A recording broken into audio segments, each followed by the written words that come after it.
Hello guys, welcome back to our channel. तो कैसे हैं आप सभी लोग? आई होप कि आप सभी लोग बहुत अच्छे होंगे एंड आपकी पढ़ाई भी बहुत ही अच्छी चल रही होगी। तो एक छोटा सा एक इंट्रोडक्शन दे देता हूँ मैं अपने बारे में आप सभी को। मेरा नाम प्रबोध पांडे है एंड मैं आप लोगों को economics as well as geography पढ़ाऊँगा। And I am myself a student at Delhi University and I am pursuing BSc honours in mathematics. ठीक है, तो अगर आपको लगे कि मैं मैथ्स का होकर कैसे पढ़ाऊँगा ये सब, सो डोंट वरी गाइस। मेरे पे ह्यूमैनिटीज़ प्लस मैथ्स थी, तो ये सारे सब्जेक्ट्स मेरे अच्छे से पढ़े हुए हैं। तो मैं आप लोगों को बहुत ही अच्छे से पढ़ाऊँगा, ठीक है। एंड मैं आप लोगों को बिल्कुल बेसिक से पढ़ाऊँगा। एंड मैं हर एक चैप्टर को मैं 2 लेक्चर्स में बांटूँगा, ठीक है। तो पहले चैप्टर में मैं आप लोगों को क्रक्स दिया करूँगा एंड सेकंड वाले में हम लोग इंपॉर्टेंट क्वेश्चंस करेंगे बोर्ड्स के पॉइंट ऑफ व्यू से एंड MCQs भी करेंगे, जो आपके बोर्ड्स एज वेल स्वीट में दोनों में ही आने के बहुत अच्छे चांसेस रखते हैं, राइट। तो चलो भाई, बिना किसी देरी के शुरू करते हैं। हमारी ज्योग्राफी में 2 बुक्स हैं, पहली human geography and second one is India people and the economy. तो मैं अभी शुरू करूँगा ह्यूमन ज्योग्राफी से। इसका पहला चैप्टर है हमारा human geography, nature and scope, right. So let's start. ये हैं कुछ हमारे कंटेंट्स आज के। डोंट वरी, इतना ही नहीं होने वाला है और होने वाला है। मैं धीरे धीरे आपको मैं साइड बाय साइड करवाते चलूँगा ये सब, ठीक है। तो चलो भाई, अब शुरू करते हैं। तो जैसा आप लोगों को पता है, आप लोग अभी 11th करके भी आए हो, राइट। तो हमने क्लास 11th में क्या पढ़ा था? क्लास 11th में हमने पढ़ी थी अपनी फिज़िकल ज्योग्राफी, ठीक है। यहाँ पे मैं लिख देता हूँ फिज़िकल। एंड अभी हम लोग क्या पढ़ेंगे? अभी हम लोग पढ़ेंगे ह्यूमन ज्योग्राफी। और ये दोनों की दोनों ही चीज़ें अलग हैं। ये हमने पढ़ ली 11th में और ये हम लोग पढ़ेंगे 12th में। फिज़िकल ज्योग्राफी में अगर आप लोगों को थोड़ा सा ध्यान दिलाऊं, क्योंकि 11th किसी ने पढ़ी नहीं होगी ध्यान से, कोई नहीं। तो क्या होता है ना, फिज़िकल ज्योग्राफी में हमने फिज़िकल जो हमारा एनवायरनमेंट है बस उसके बारे में पढ़ा। फॉर एन एग्जांपल, हमने अर्थ का इंटीरियर पढ़ा था, याद है ना, जो क्रस्ट हो गया, मैंटल हो गया, वो सब। एंड मैं आपको एक और एक एग्जांपल दूँ तो फिर हमने सॉइल्स के टाइप्स भी पढ़े थे, है ना, अच्छे से ध्यान करो। एंड अब हम लोग यहाँ पे पढ़ेंगे ह्यूमन ज्योग्राफी। ह्यूमन ज्योग्राफी और फिज़िकल ज्योग्राफी में क्या डिफरेंस है? मेन डिफरेंस है कि भाई हमारा ह्यूमन ज्योग्राफी जो है वो ना human as well as environment के इंटर रिलेशनशिप को पढ़ता है।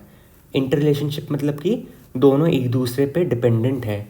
ऐसा नहीं है कि अगर बस मैन होगा तो फिर इन्वायरमेंट नहीं होगा, एंड अगर इन्वायरमेंट होगा तो फिर ह्यूमन बींग्स या फिर आप कह लो मैन नहीं होगा, है ना। It's basically inter relationship between man and the environment, alright.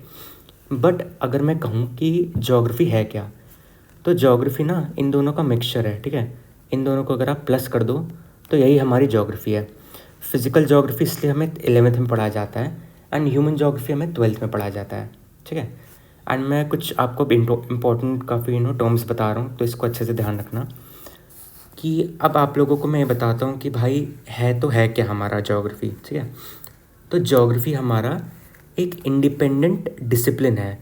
Independent discipline का मतलब मैं आपको बताऊं तो क्या हुआ कि ज्योग्राफी किसी भी सब्जेक्ट पे आपके डिपेंडेंट नहीं है। जैसे अगर मैं एग्जांपल दूं तो फिर इकोनॉमिक्स हमारा क्या है, क्या लगता है आप लोगों को, डिपेंडेंट है कि इंडिपेंडेंट है? तो इकोनॉमिक्स है हमारा जो डिपेंडेंट है। एंड किस पे डिपेंडेंट है वो है ज्योग्राफी पे डिपेंडेंट। क्योंकि इकोनॉमिक्स ही एक सब फील्ड है या फिर सिस्टर डिसिप्लिन है किसकी, ज्योग्राफी की। यानी कि ज्योग्राफी एक मेन फील्ड है जिसमें आपका इकोनॉमिक्स भी आता है, ठीक है। तो अच्छे से करना। ये जो मैं पॉइंटर्स आपको बता रहा हूँ ना, ये आप अपने बोर्ड्स में, प्री बोर्ड्स में अच्छे से लिख के आना, पूरे नंबर मिलेंगे। मैं गारंटी से बोल सकता हूँ, ठीक है। तो अब हम लोग देखते हैं कि भाई हमने ये तो पढ़ लिया कि चलो एक इंडिपेंडेंट डिसिप्लिन है ज्योग्राफी, ठीक है। बट अब इसके बाद क्या, what else? And the main part is कि जो हमारी ज्योग्राफी है, यहाँ पे मैं लिख देता हूँ, है ना, geography. And forgive me for my hand writing guys, है ना, थोड़ी अच्छी नहीं है। ये है हमारा ज्योग्राफी। और ज्योग्राफी में हमारा क्या क्या थोड़ी थोड़ी क्या है, ज्योग्राफी हमारी ना कुछ कुछ चीज़ों को स्टडी करती है। किस किस को स्टडी करती है? सबसे पहला आता है हमारे स्पेस को स्टडी करती है। और क्या स्टडी करती है? अर्थ के बारे में स्टडी करती है ना। और क्या होता है हमारा, ओरिजिन होता है ह्यूमन सोसाइटीज़ का। मैं शॉर्ट फॉर्म में लिख दे रहा हूँ, आप लोग समझते रहना, है ना। एंड देन है हमारा कल्चर भी आता है। यहाँ पे मैं आई गेस लिख नहीं पाऊँगा, कल्चर भी आता है। एंड और कुछ आता है और नहीं, इतना ही आता है हमारा। ये जो है ना, ये ज्योग्राफी हमारी इन्हीं सब चीज़ों की स्टडी है। एंड ज्योग्राफी इज़ एंड अब मैं एक बहुत ही इंपॉर्टेंट पॉइंट बताता हूँ कि ज्योग्राफी क्या है नेचर में। Geography is dual in nature. Dual का क्या मतलब हुआ कि दो दो कॉम्पोनेंट्स हैं ज्योग्राफी के, है ना, और उन दो कॉम्पोनेंट्स के बिना वो एग्जिस्ट नहीं कर पाएगी हमारी ज्योग्राफी अकेले, है ना। क्या हो गया, पहले हो गया हमारा मान लो human geography and the other one is physical geography. तो अब मैं आप लोगों को थोड़ा थोड़ा कनेक्ट करवा पा रहा हूँ कि मैं बताना क्या चाह रहा हूँ, राइट। तो सबसे पहले हमने पढ़ा कि इंडिपेंडेंट है ना। देन हमने पढ़ा कि उसके क्या के थोड़े थोड़े जो पॉइंटर्स हैं वो मैंने आपको बताया कि किन किन चीज़ों की स्टडी आती है ज्योग्राफी में, ठीक है। एंड देन मैंने आपको बताया कि वो कैसा है नेचर में, वो है डुअलिज्म, वो डुअल है नेचर में, ठीक है, यानी कि दो चीज़ों से एसोसिएटेड है वो। एंड अनदर इम्पॉर्टेंट पॉइंट इसकी जो ज्योग्राफी है वो इंटीग्रेटिव और तो और एम्पेरिकल एंड प्रैक्टिकल है नेचर में। एंड इसका क्या मतलब हो गया, इसका अगर मैं आपको सीधा सीधा सा मतलब ये बताऊँ कि भाई जब हम लोग ज्योग्राफी पढ़ते हैं ना, तो मैं आपसे कुछ फिक्शनल बात नहीं कर रहा हूँ, मैं आपसे क्या बात करूँ, मैं आपसे फैक्ट्स के बारे में बात कर रहा हूँ। जैसे इंग्लिश में होता है ना, मेरी स्टोरीज़ होती हैं इंग्लिश में, ज्योग्राफी में स्टोरीज़ नहीं है, ज्योग्राफी आपकी फैक्चुअल है, फैक्ट बेस्ड है ना। एंड एक और मैं आपको बात बताऊँ कि मान लो कि फैक्ट बेस्ड हो गई एंड फिक्शनल नहीं है। मैं आपसे कोई ऐसी बात नहीं करूँगा जो अभी तक एग्जिस्ट ही नहीं कर रही है ना, मैं आपसे कोई ऐसी भी बात नहीं करूँगा जो अभी तक हुई ही नहीं है। ये हमारा फिनोमेना भी आता है इसमें, है ना, ये सब हमारे अकर करते हैं, अकर कर चुके हैं, राइट। तो ये सब आते हैं हमारे main important points about geography. कुछ भी आपको जैसे इंट्रोडक्टरी लाइन देनी हो ना, क्योंकि कोई सा भी आंसर लिखोगे तो भाई स्टार्ट तो करने पड़ेगा ना कहीं से कहीं, तो यहीं से स्टार्ट करना बहुत अच्छा जाएगा पेपर, राइट। एंड अब मैं आता हूँ कि हमारा नेचर ऑफ ह्यूमन ज्योग्राफी क्या है। यहाँ पे मैंने आपका थोड़ा सा उसमें लिख रखा है, NCERT बेस्ड ही लिख रखा है, बट डोंट वरी, मैं आपको एक एक चीज़ बताऊँगा नहीं, है ना, पढ़ूँगा नहीं, सीधा एक्सप्लेन कर दूँगा। तो अब अगर मैं आपसे बोलूँ कि नेचर क्या है ह्यूमन ज्योग्राफी का, तो सबसे पहला पॉइंट हमारा नेचर ऑफ ह्यूमन ज्योग्राफी में आता है कि it is the relationship between the man and the environment, या फिर आप ये भी कह लो it is the relationship between the human beings and their corresponding environment. यानी कि मैं क्या कह रहा हूँ आपसे कि मान लो कि एक हमारे मैन है ना, यानी एक इंडिविजुअल है, आप ऐसा कह लो, एंड ये है हमारा एक एनवायरनमेंट है। तो ये जो है इंटरलिंक्ड है हम दोनों। ऐसा तो है नहीं ना कि बस भाई इंसान ही एग्जिस्ट कर रहा है, एनवायरनमेंट एग्जिस्ट नहीं कर रहा है, ऐसा बिल्कुल नहीं है। ऐसा भी नहीं कि बस एनवायरनमेंट ही एग्जिस्ट कर रहा है अकेले और मैन या फिर ह्यूमन बींग्स इंडिविजुअल्स ये एग्जिस्ट ही नहीं कर रहे हैं, ऐसा बिल्कुल नहीं है। ये दोनों करस्पॉन्डिंग है इन नेचर, ये दोनों एक दूसरे से बिल्कुल इंटरलिंक्ड हैं, रिलेटेड हैं। यानी कि अगर एक नहीं होगा तो फिर दूसरा भी नहीं आ पाएगा हमारा, ठीक है। और ये जो हमारा नेचर ऑफ ह्यूमन ज्योग्राफी है, मैं आपको एक बार फिर से बताता हूँ, ये हमारा कंसर्न है विद द कल्चर्स। इसको हटाते हैं।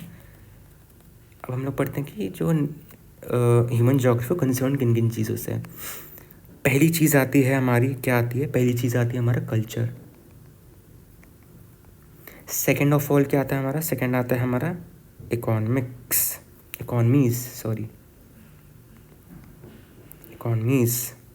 देन आता है हमारा पॉपुलेशन,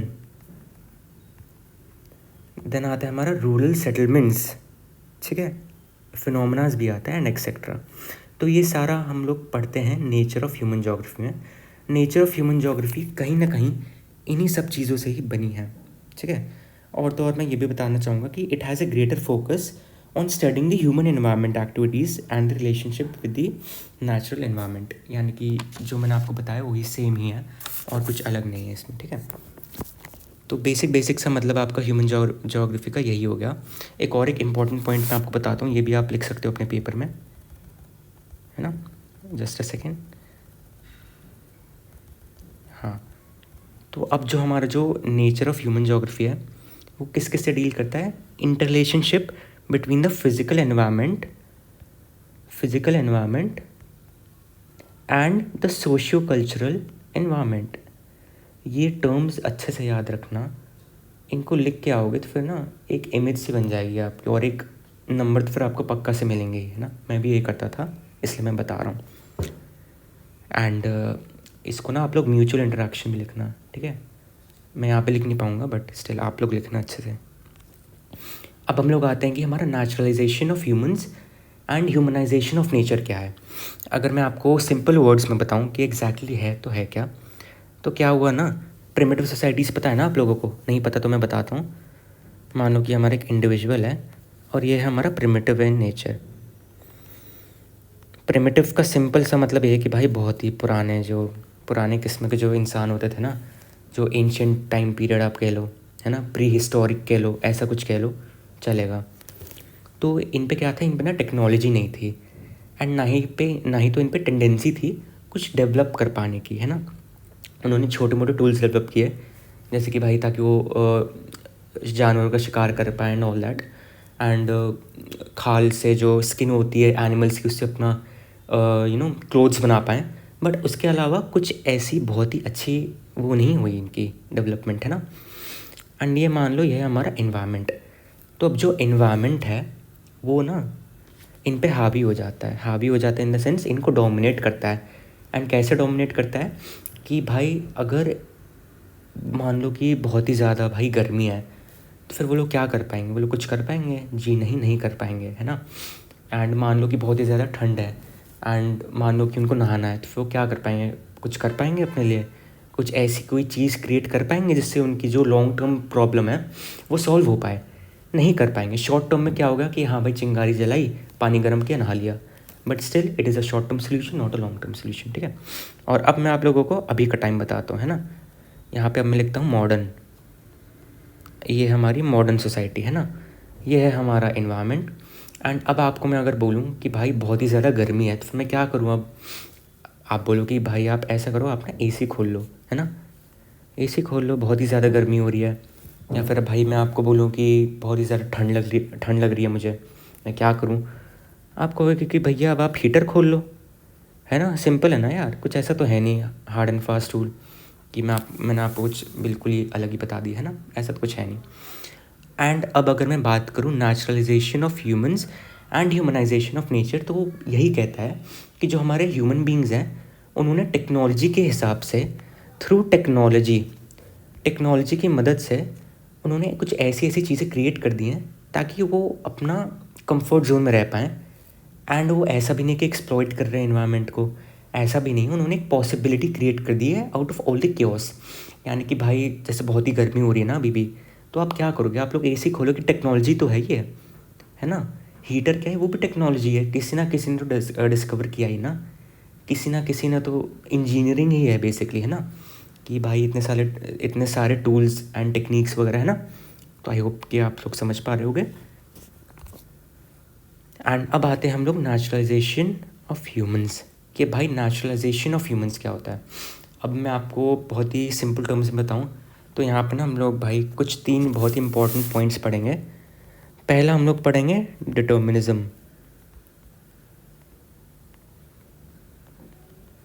है ना। पहला है हमारा डिटर्मिनिज्म। सेकंड है हमारा possibilism, and the third one is अपना नियो डिटर्मिनिज्म। अब मैं आपको एक एक करके इन सब का ही मतलब बताता हूँ।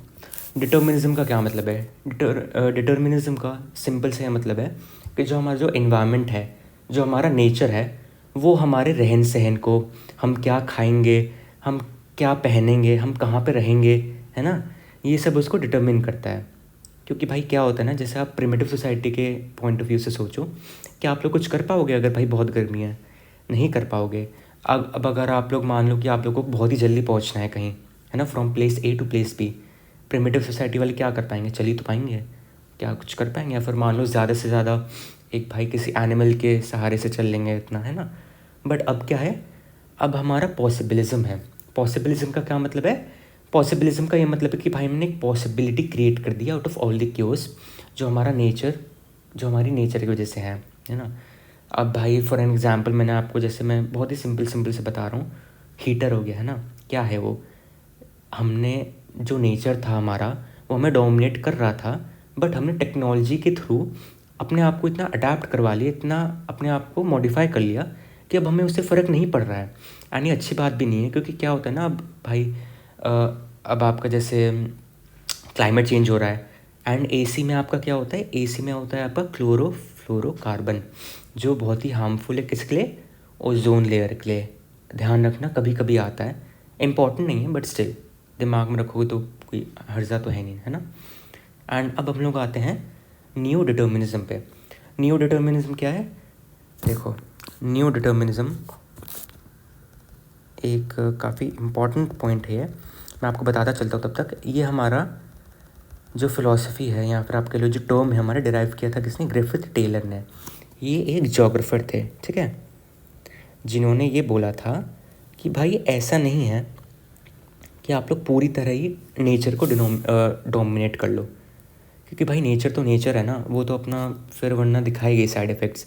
जैसे क्लाइमेट चेंज अभी हो रहा है ना, क्या है ये हम लोगों की ही तो है, हम लोगों की वजह से ही होता है क्लाइमेट चेंज, राइट। तो इन्होंने क्या बोला, इसके ना कुछ कुछ नाम हैं। पहला नाम है इसका stop and go determinism, stop and go, and the third one is मध्यम मार्ग। हमारे ग्रिफिथ टेलर साहब ने ये बोला कि ऐसा है कि आप लोगों को ना, जो ह्यूमन बींग्स हैं उनको ना लिमिट में रहना पड़ेगा, उनको लिमिट में रहना पड़ेगा। उनको ऐसा नहीं है कि वो बिल्कुल ही पॉसिबिलिटीज़ ही क्रिएट करते जाएं और टेक्नोलॉजी इतनी बढ़ जाए कि भाई फिर वो हमारे नेचर के लिए हार्मफुल हो जाए।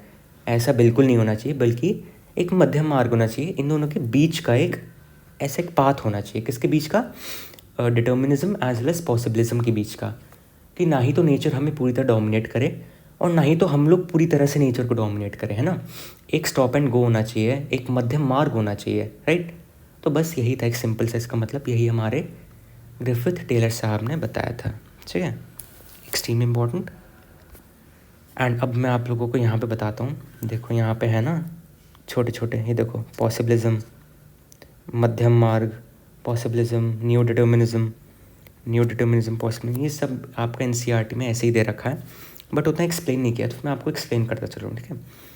एंड अब हम लोग क्या है, अब हम लोग थोड़े से ना एडवांस्ड हो गए हैं, अब हम लोग थोड़ा सा आगे आ गए हैं। अब क्या है, अब 3 स्कूल्स हैं हमारे ह्यूमन ज्योग्राफी के। एंड स्कूल से आप लोग ये मत समझना कि मैं ये बोल रहा हूँ कि यहाँ पे कोई स्कूल ही खड़े हुए, ऐसा नहीं है। ये फ़िलासफ़र्स की फ़िलासफ़ी है। पहला है हमारा वेलफेयर और ह्यूमनिस्टिक स्कूल ऑफ थॉट। इसका ये बेसिक सा ये मतलब है कि भाई जो हमारा वेलफेयर है of humanistic school of thought, ये बेसिकली कंसर्न है कि भाई आपका हेल्थ हो गया, हाउसिंग हो गया, एजुकेशन हो गया। एंड एक इम्पॉर्टेंट पॉइंट ये है, छोटा सा छुपा सा पॉइंट है बट आ जाता है, मेरे में भी आ गया था, है ना, तो करके जाना, कि geographers have introduced a paper as geography of social wellbeing in the post graduate curriculum. यानी कि अगर आप में से कोई भी BA ऑनर्स इन जोग्राफी करेगा तो फिर आपको पेपर देना पड़ेगा, ठीक है। सो रेडी रहना, है ना। एंड अब एक आता है हमारा radical school of thought. Radical school of thought हमारा क्या कहता है, ये हमारा दिया था कार्ल मार्क्स ने। Who is Karl Marx? आप लोगों ने सुना होगा इनका नाम। He was a German philosopher जिन्होंने काफ़ी सारी फिलोसफीज दी थी। And one of the best philosophies of his was radical school of thought. इन्होंने क्या बोला कि भाई जो हमारी जितनी भी कंटेम्प्रेरी सोशल प्रॉब्लम्स आ रही है ना अभी, वो कैपिटलिज्म की वजह से आ रही हैं। कैपिटलिज्म का क्या मतलब है कि हमारी जो गवर्नमेंट है, हमारे जो इंडिविजुअल्स हैं, हमारे जितने भी बिजनेसेस हैं, वो सारे कैपिटल ओरिएंटेड है। कोई भी ऐसा नहीं है जो हमारे सोशल वेलबींग के लिए काम करे, है ना। जिसको देखो आजकल वो बस अपना प्रॉफिट बनाने के लिए ही काम करता है ना। बहुत ऐसे कम लोग होंगे जो लोग एक्चुअली में सोशल वेलबींग को ध्यान में रखते हुए काम करते हैं, राइट। एंड एक आता है हमारा बिहेवियरल स्कूल ऑफ थॉट। इसका क्या मतलब है कि लिव्ड एक्सपीरियंसेस पे बेस्ड है ना। जैसे कि सोशल कैटेगरीज हो गई आपकी, ethnicity, race and religion etcetera. इन तीनों को बहुत ही अच्छे से करके जाना, आपके बोर्ड्स में बहुत अच्छे चांसेस आएंगे एंड CUET में और भी अच्छे चांसेस आने के, राइट, अच्छे से करना। एंड अब मैं आप लोगों को अगर बताऊं कि अब आती है हमारी फील्ड्स एंड सब fields of human geography, right. तो ये देखो, ये आप ना रट्टा मारना पड़ेगा आप लोगों को, तो इसका और भी चारा है नहीं। मैं समझा देता हूँ बट स्टिल आपको रट्टा तो मारना ही पड़ेगा at the end of the day, है ना, क्योंकि बहुत ही इंपॉर्टेंट है। इसकी टाइमलाइन बनाने को आई थी, मेरे में भी आई थी। किस में आई थी? CUET में आई थी, बोर्ड्स में नहीं आई थी। CUET पर्सपेक्टिव के उससे बहुत ही इंपॉर्टेंट क्वेश्चन है। सबसे पहले आता है हमारा early colonial period. Early colonial period का क्या मतलब, जैसे जो हमारा क्या था, ब्रिटिश राज था, that was our colonial period, यानी कि उससे पहले का टाइम पीरियड, राइट। तो उसमें क्या हो रहा था हमारा, उसमें हो रहा था हमारा कि जो हमारा अप्रोच था वो क्या था, वो था एक्सप्लोरेशन एंड डिस्क्रिप्शन का, ठीक है। एंड देन आया हमारा लेटर कॉलोनियल पीरियड, यानी कि उसके कॉलोनियलिज्म के बाद का पीरियड। यानी मैं एज अ वर्ल्ड होल की बात कर रहा हूँ, तो मैं इंडिया की ही बात नहीं कर रहा हूँ, ठीक है। तो फिर आया हमारा लेटर कॉलोनियल पीरियड। उसमें क्या हुआ, हमारा रीजनल एनालिसिस हुआ, यानी कि हमने एक रीजन को पकड़ा, उसका एक मोटा मोटा से एक एनालिसिस करा, ठीक है। देन आया हमारा 1930s through the inter war period, जिसमें हुआ हमारा एरियल डिफ्रेंसिएशन। रीजनल डिफ्रेंसिएशन तो मान लो एक रीजन को हमने ऐसा मोटा मोटा ही हमने एनालाइज किया। एरियल डिफ्रेंसिएशन का मतलब है कि हमने जो रीजन है उसकी इन डेप्थ स्टडी करी है ना, कि भाई उसका क्लाइमेट, नेचर एंड ऐसी बहुत सी चीज़ें उसमें इंक्लूड होती हैं, वो हमने स्टडी करी। ये एक हमारा अप्रोच है, राइट। एंड देन आते हैं हम लोग late 1950s to the late 1960s। इसमें हमारा स्पेटियल ऑर्गेनाइजेशन। स्पेटियल ऑर्गेनाइजेशन का क्या मतलब है, अब मैं रीजन में बात नहीं कर रहा हूँ, अब मैंने उस रीजन को थोड़े थोड़े ब्लॉक्स में बांट दिया है, अब मैं उनकी एज अ होल स्टडी करूँगा, यानी कि उन टुकड़ों की स्टडी करूँगा, ठीक है। एंड इन 1970s में आता है हमारा emergence of humanistic, radical and behavioural school. जो मैंने आपको अभी बताया ना, 3 स्कूल ऑफ थॉट वो इसी में ही आ गए हैं, ओके।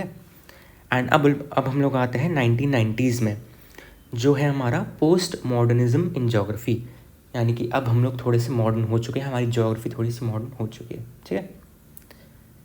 तो इसमें बस इतना ही था। एंड नीचे मैंने आपको फील्ड्स ऑफ ह्यूमन ज्योग्राफी दे रखी है एंड सब फील्ड्स दे रखी है, उनका इंटरफेस दे रखा है with sister disciplines of social sciences. अच्छे से करके जाना गाइस, पक्का आएगा आपकी सीईटी में, आई एम प्रीटी श्योर आएगा ही आएगा, किसी ना किसी एक शिफ्ट में, किसी ना किसी एक सेट में पक्का मिलेगा आपको एक। एंड हमारा फ़िलहाल इतना ही है ना, इस पूरे चैप्टर में बहुत ही बेसिक सा चैप्टर है, मैंने आपको बहुत ही बेसिक से उठाया है, तो आई होप कि आप लोगों को सबको समझ में आ गया होगा। एंड ना आया हो तो फिर प्लीज़ भाई कमेंट कर देना, मैं आपका हर एक का रिप्लाई करूँगा जितना भी पॉसिबल होगा मेरे उससे, राइट। एंड अगले लेक्चर में मैं आप लोगों को क्या पढ़ाऊँगा, अगले लेक्चर में मैं आपको ना definitions as well as important questions करवाऊँगा। एंड डिफिनेशंस किस किस की, हमारी एक तो रैडसेल ने दी थी, ये हमारे साथ ना जोग्राफर्स है जिन्होंने कुछ ना कुछ डेफिनेशंस प्रोवाइड करी थी। रैडसेल ने करी थी, एलन सी सैम्पल ने करी थी, है ना। एंड देन हमारी करी थी पॉल ब्लैचे ने, मैं प्रोनाउंसिएशन इसकी अच्छी उतनी नहीं है बट स्टिल, पॉल, अब ऐसे ध्यान रखना क्या कह रहा हूँ मैं, है ना। तो इन तीनों की हम लोग अच्छे से इन डेप्थ स्टडी करेंगे कि भाई इन्होंने डेफिनेशन क्या दी, क्योंकि बहुत इंपॉर्टेंट है भाई, बोर्ड्स में पक्का आएगा, आई एम प्रीटी श्योर, है ना। तो इसको हम लोग अच्छे से करेंगे अगले लेक्चर में। और तो और हम लोग अगले लेक्चर में क्या करेंगे, अगले लेक्चर में मैं आप लोगों को इम्पॉर्टेंट क्वेश्चंस लाऊंगा, ठीक है।